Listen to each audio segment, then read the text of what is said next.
Have you ever been ghosted by a prospect? You know what I'm saying?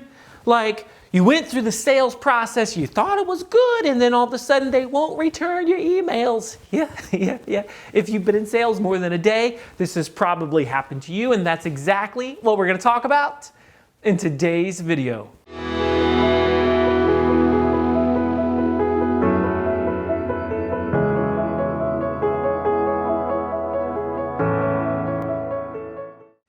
Hey folks, Marcus Sheridan here. I tell you what, in this crazy world that we're in, inboxes are more flooded than ever.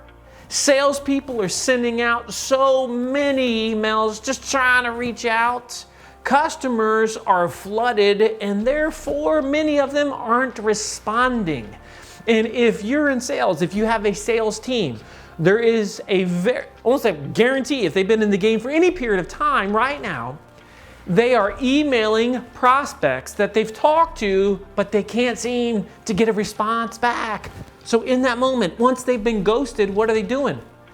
Usually they keep sending that old just following up email.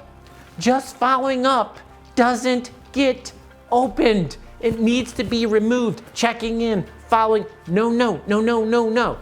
Here is the classic how to get an immediate response if you have been ghosted.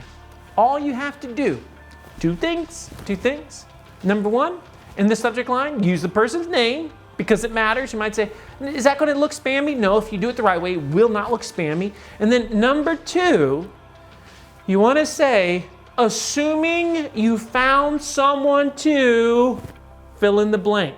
So let's be hypothetical for a second. Let's say that you met with Marcus about keynoting your next event.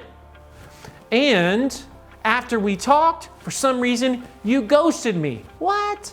So now I can't get a response. How do I get a response? All I have to do is send you an email, and the subject line would say, and let's say your name is Jeff, okay? I might say, Jeff, assuming you already found a keynote speaker for your event. That's it. That's simple.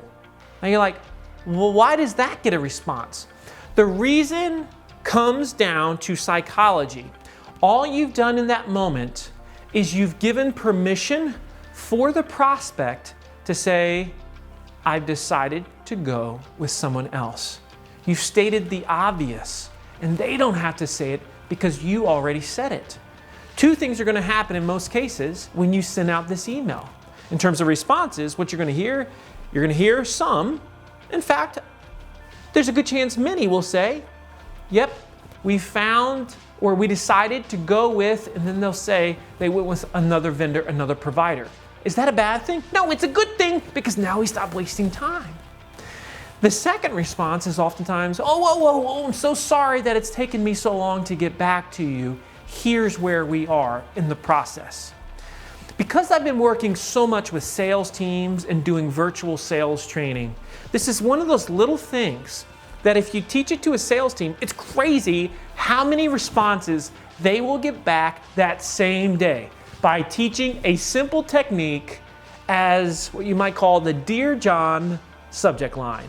So teach this to your team, and if you can't teach it, I'll come out and teach it for you. Either way, they need to know these best practices so they don't get ghosted and they get the responses. As always, if you enjoyed this video, share it certainly with your sales team, with your sales manager, and until the next time, let's get to work.